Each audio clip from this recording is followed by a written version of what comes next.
Some events leave a deep mark on history, but none on the land.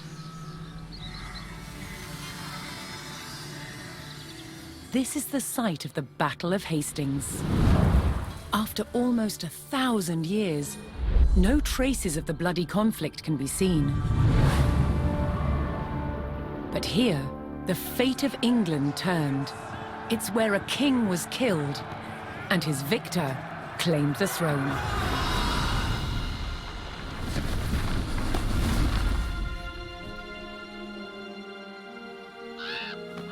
October 14th, 1066.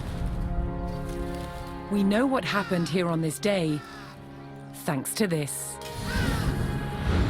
The Bayeux Tapestry. A carefully preserved, illustrated record of events.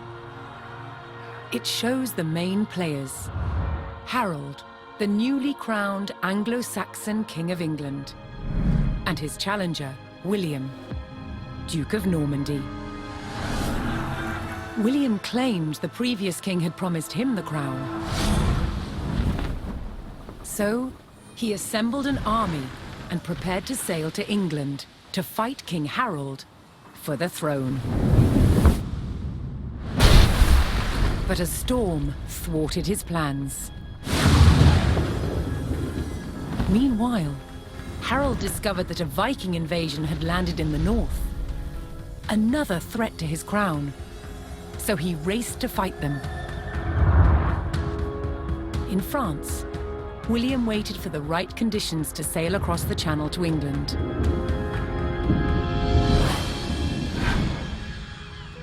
The weather cleared.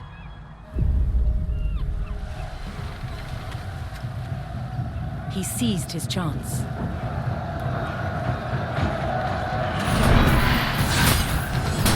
"250 miles north, Harold had defeated the Vikings.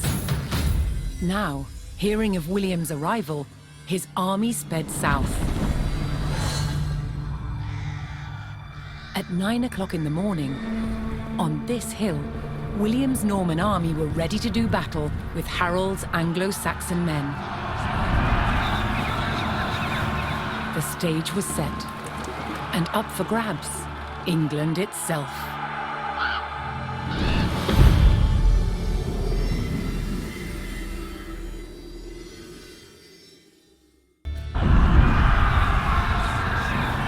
At the Battle of Hastings, the death of one man changed the course of history.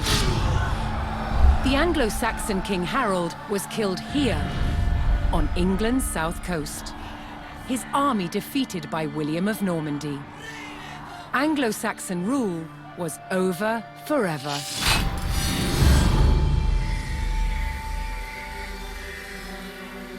At Westminster Abbey on Christmas Day 1066, William was crowned the first Norman King of England. Now he had to secure power across the country. He began by stamping his mark on the landscape, building cathedrals and castles at strategic locations. Nothing like them had been seen in England before.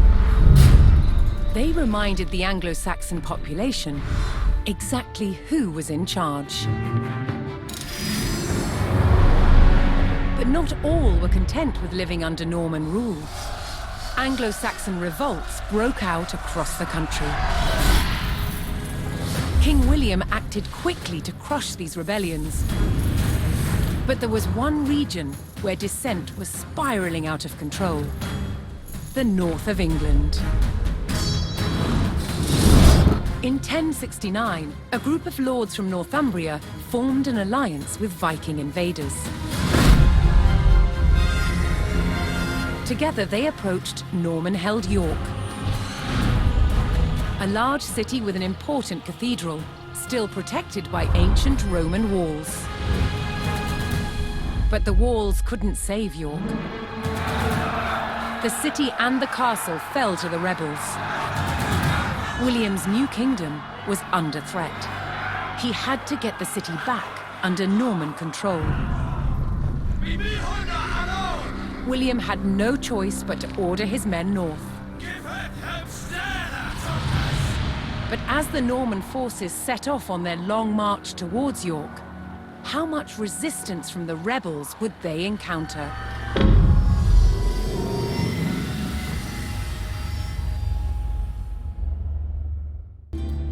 William the Conqueror had recaptured York from the rebels. Now he wanted to teach them a lesson for defying him. He began a brutal campaign of destruction to crush any further resistance. Known as the Harrying of the North, villages and crops were destroyed. It is said 100,000 people were killed. With ruthless efficiency, William the Conqueror had secured obedience in his new kingdom. But it wasn't to last. It would be thrown into chaos by his own children.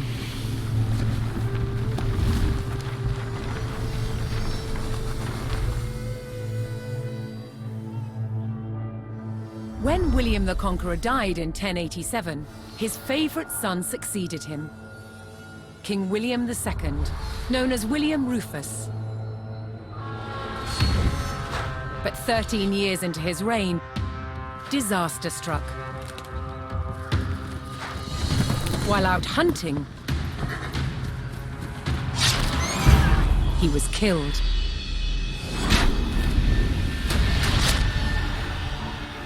William's youngest brother took his place as King Henry I. But there was a problem.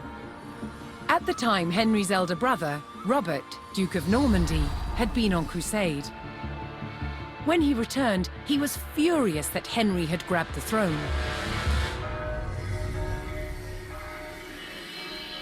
From Normandy, Robert attempted to invade England to claim the crown from his brother. But he failed and returned home. In retaliation, Henry struck back. In a reversal of 1066, he crossed the Channel and invaded Normandy, intent on undermining his brother Robert's rule. His first target was Bayeux. This rich and splendid city was one of the jewels of Normandy. Henry was to begin his campaign by unleashing his forces on the city.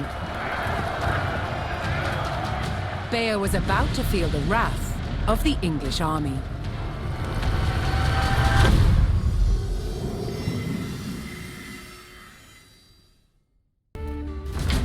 While Bayeux burned, King Henry pressed his advantage.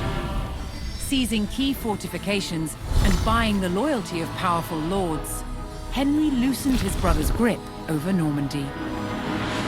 At Tinchebray in 1106, brother would fight brother for final claim to their father's lands.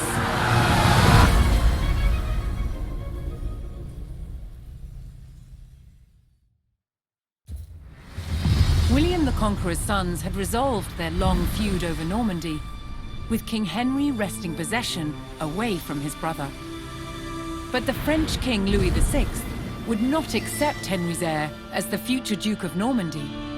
Henry's fragile power would face its first test, an invasion by the French king.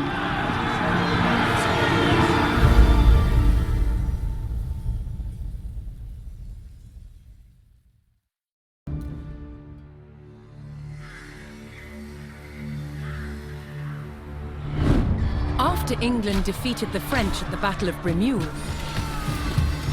Normandy was back in King Henry's hands. But 1 year later, his good fortune turned to tragedy. In 1120, his son and heir William Adelin died in a shipwreck. The future of Henry I's kingdom was in jeopardy.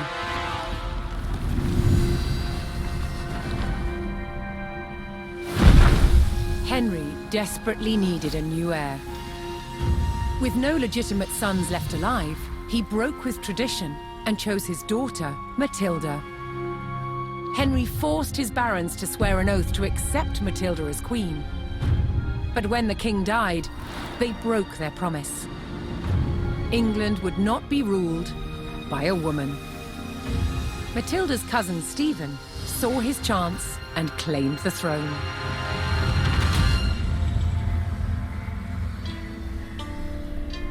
The crisis moved to the capital.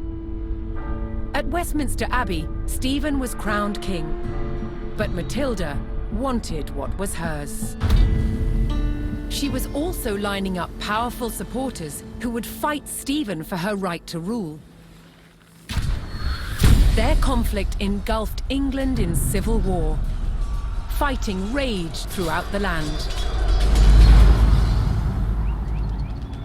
In 1141, everything focused on one of the kingdom's most strategic cities, Lincoln.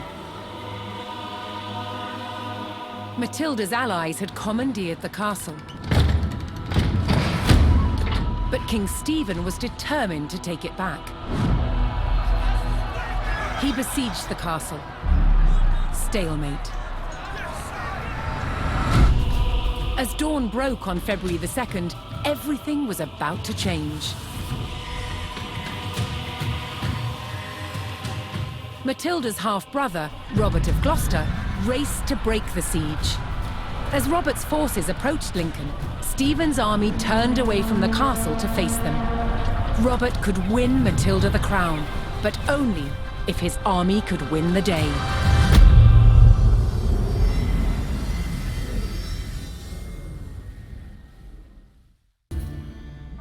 Victory over King Stephen at Lincoln gave Matilda the upper hand in her fight for the English crown. But in the years that followed, fragile loyalties shifted, and under threat of capture, Matilda was forced to retreat. As her holdings in England came under attack from the king's army, it fell to her son Henry to keep Matilda's claim to the throne alive.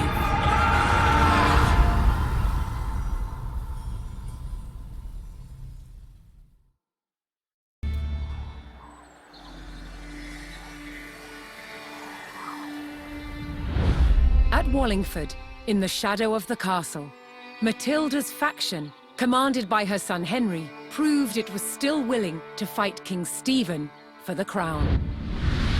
But after 15 years of conflict, both sides had had enough. So, they made a deal. Matilda would surrender her claim to the throne on condition that when Stephen died, her eldest living son Henry would succeed him. A year later, he was crowned King Henry II and proceeded to grow the kingdom into the mighty Angevin Empire. But, once again, what the king had spent his life building, his own children were destined to destroy.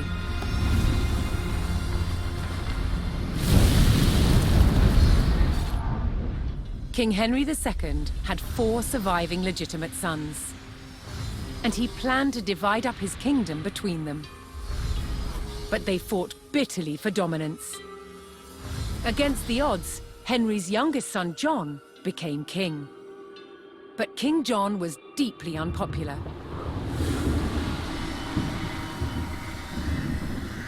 He lost huge swathes of the Angevin Empire gained by his father, then failed to reclaim them in expensive battles. Paid for by taxing his subjects. Eventually, England's barons could take it no more. They forced John to agree to a charter that restricted his power, the Magna Carta. But he went against his word.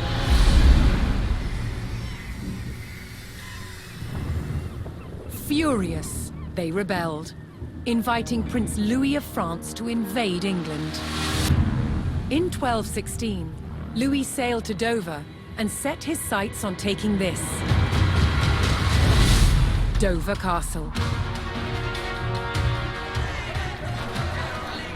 Held by forces loyal to King John, it was commanded by Hubert de Burgh. He described the castle as the key to England. He was right. If it fell to the French, so would the kingdom.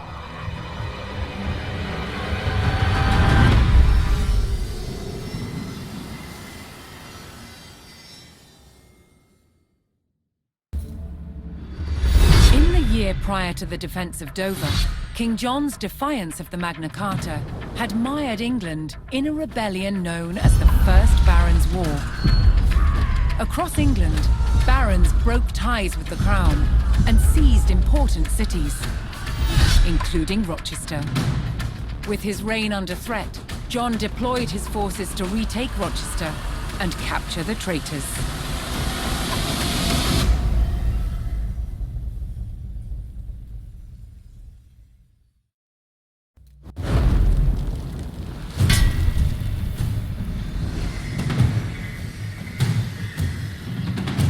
When forces loyal to King John undermined Rochester Castle, it spelled doom for the rebels inside. Within days, they had surrendered. But the rebel barons weren't done yet. Their ally, Prince Louis of France, had sent an invasion force to help the barons overthrow King John. Then, in late 1216, the king fell ill with dysentery and died. His son, just 9 years old, was crowned King Henry III. It was now up to the young king's regent, the 70-year-old legendary knight William Marshal, to protect the crown. He faced a near impossible challenge. England was crumbling.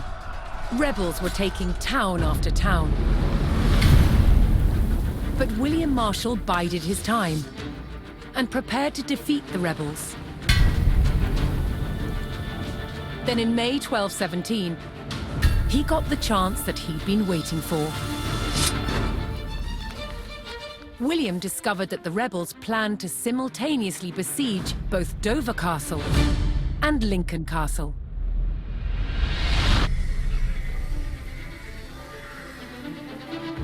With rebel forces split and weakened, William Marshal led his royalist army to Lincoln.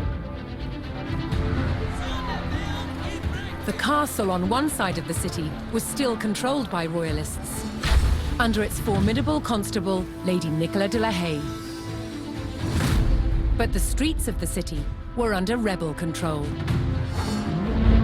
On May 20th, 1217, the Royalist Relief Force, led by William Marshal, arrived to retake the rebel-controlled city. The future of England rode on the success of this mission.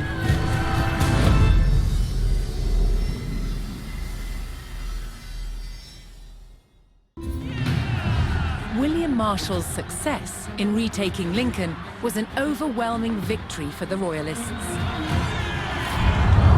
The rebel barons had been defeated, and their French allies driven out of England altogether.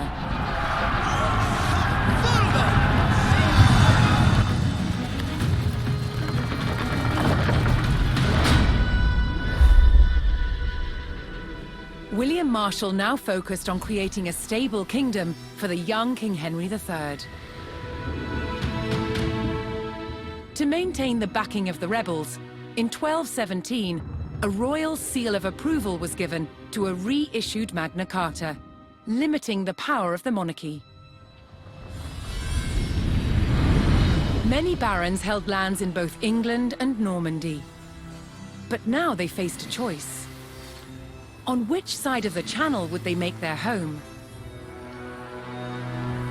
Many chose England. The cross-Channel kingdom was over, establishing a clear English identity.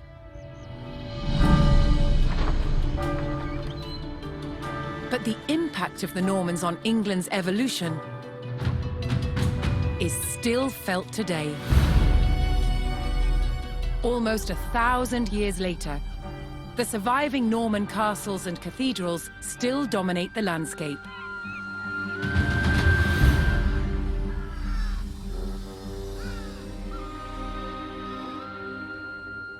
In the midst of the modern city, William the Conqueror's fortress, the Tower of London, remains a powerful reminder of their legacy.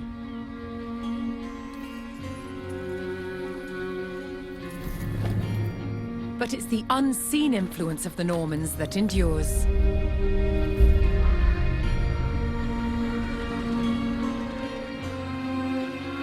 The Norman invasion changed the English language and established the foundations of modern parliament and governance.